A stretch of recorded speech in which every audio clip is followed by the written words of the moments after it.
Good morning and welcome back to my channel. Welcome to my workshop.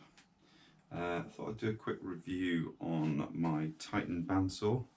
Its full model number is TTB705BDS, which is catchy. It's described as an 80mm bandsaw, which is basically the maximum depth that you can cut. It's 80mm. And the throat is 203mm or 9 inches. I think this is probably my most favourite piece of kit in my entire workshop. It's the safest, it's the one I use the most, probably because it is the safest. It's the most multifunctional. I can use it for sawing instead of hand sawing because I'm lazy. I use it for cutting out shapes, which is obviously what you would use a bandsaw for. It has got some faults because it is the bottom end budget bandsaw from ScrewFix. But having said that, it's incredibly good. I bought this 6 months ago with my own money from ScrewFix, and I think I paid 135. I've looked on their website this morning and it's currently listed as 149, I think. But I'm pretty sure I only paid 135 for it about 6 months ago. But I guess everything is going up in price these days. So yeah, I think if I could only choose one power tool, that's a tricky one. Don't know, but it would be my top 2 power tools. I'm going to do another video where I go through all the power tools that I bought over the last 6 months, what order I bought them in, how I rate them, and what order I would buy them in again if I had my time again. But this would be right up there. It's a cracking piece of kit. Now, I was worried when I was looking at it that this 9-inch throat here would be a restricting factor, because everybody said, you know, that basically dictates the maximum size of thing that you can cut. It can't be more than 9 inches wide. Well, that's a rubbish. I'll put a link down to a video that I've got where I make a shape, which is cut out a shape which is quite an intricate shape. It's 100 centimeters long, 1 meter long, and about 30 or 40 centimeters across.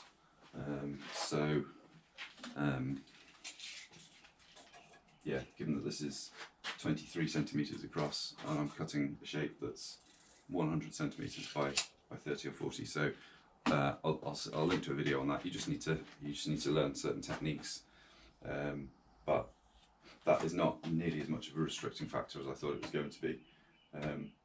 The biggest restricting factor on this machine is this 80mm depth here, which is about 3 inches. Yeah, about 3 inches. And that I do find restrictive, but only for certain things.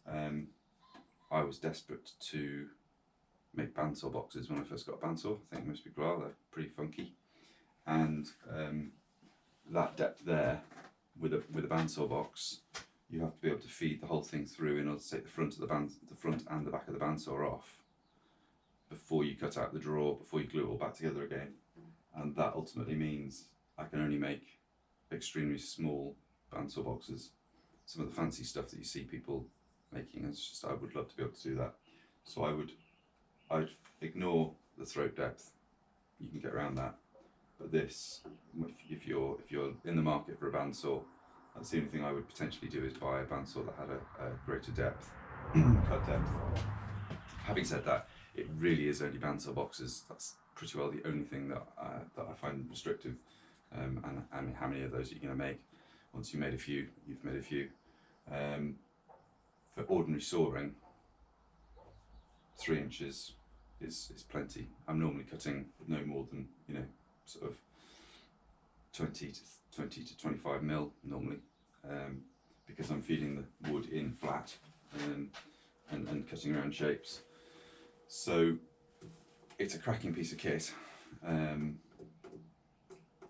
as I say, I paid for it all with my own money. It's not sponsored in any way. I would definitely buy this one again. So what don't I like about it? It's restrictive here. This plate, I wish I could get a zero, what's it called? Zero tolerance plate, where basically what I do find is as I'm cutting, small bits of wood are going down into here, into this gap, and some of them shoot out, but most of them get stuck, and I have actually bent a couple of blades where a piece has gone down into it, jammed, and then the blade is bent. I have actually had to throw away a couple of blades because of that. This one actually got bent, but I've been able to carry on using it and it's not caused me any problems.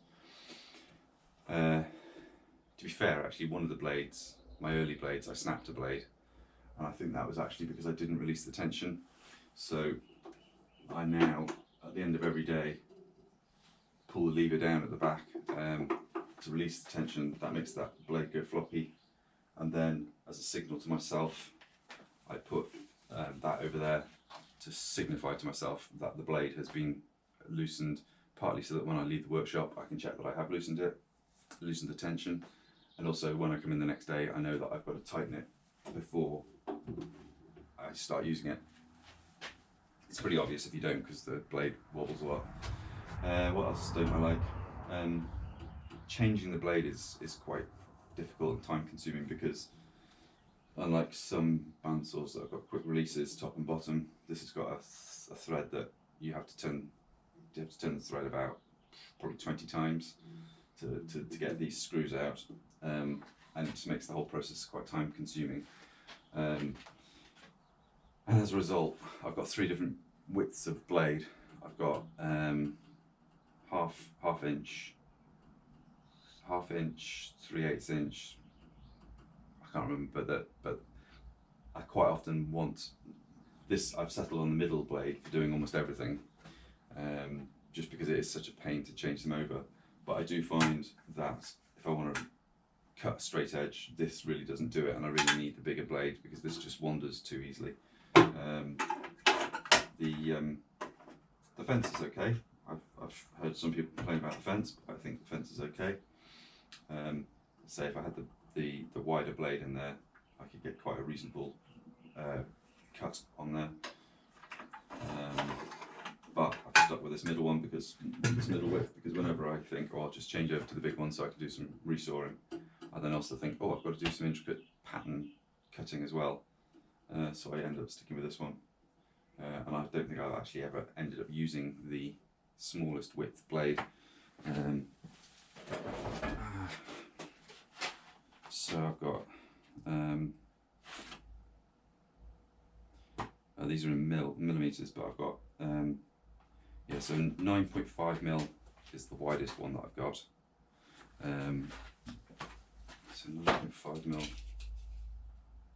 it's going to be a 1/2 inch. Then I've got 6.3mm, and I've got 4.8, and I haven't even opened the 4.8 packet. I wanted it for doing the intricate work, but I just think I'm just going to be putting it in and then just immediately taking it out to do something else. So I've stuck with a 6.3mm, which is, yeah, I've stuck with 6.3mm, middle one. I get my blades from sawmaster.co.uk. Again, no sponsorship there. I found they're very good. The website is very good for ordering. You know, you choose your length of blade, what material you want it from, and then it gives you the various widths. And they've always sent it out to me very quickly, and I've been very pleased with them. As I say, the one I snapped was my fault because I didn't release the tension each night, and the one that I bent was also my fault because I let too much stuff go down into here. Yeah, zero clearance plate. I wish I could get one of those. I did try making one, sanding it down, but it's so thin that it broke straight away. I've got a friend who's got a plastic 3D printer. I might get them to make one. And the reason why it doesn't come with the zero clearance plate is because this this whole bed can tilt up to 45 degrees, so when you tilt it, it needs a fairly big gap down here to take account of the tilt. Yeah, I don't think there's anything else I don't like. I'll make a separate video on the jig that I made for cutting circles, which is also quite useful. I did a circular clock for my wife, which she loved, and did that here. And once I'd made that jig, perfectly good at cutting circles. So what else to say about it? Yeah, the dust extraction, I also don't particularly like the dust extraction. It's, but then I don't have any machines that I actually like the dust extraction on. The hole is quite big at the back, and it does come with supposedly some adapters to take it down to smaller sizes. But I haven't found any of the adapters that I've got to be suitable for my domestic hoover that I'm using. But I've got a fairly reasonable system in there now.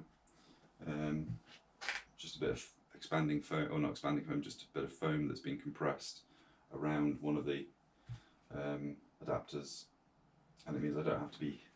I can just put the hoover straight into the adapter, and it's not a brilliant vacuum fit, but it does the job. Pulls most of the dust out. What else to say? Yeah, good piece of kit. As I say, I'll link to the video that shows me actually using it, and there's all sorts of safety videos that I would recommend going and watching about safety tips for using bandsaw. As I say, I consider it to be the safest tool that I've got, because this blade doesn't kick back, because it's always going down into the bed, and other than the time it snapped and made me jump a little bit, it's never worried me in any time. All the other power tools that I've got, the circular saws and the chop saws and stuff, you know, they worry me that they're trying to kill me most of the time. But this feels ultra safe. You're in full control. The blade's not going to come towards you. It's not going to kick back. So as long as you keep your fingers clear of the blade, that's about it really. Okay, I think that's just about everything I can say about that. So if you've got any questions about it, let me know. I'll link to the video of me using it. So yeah, thanks for watching. If you've got time, please like the video, and if you've got time, please subscribe to my channel. Thank you very much. Stay safe.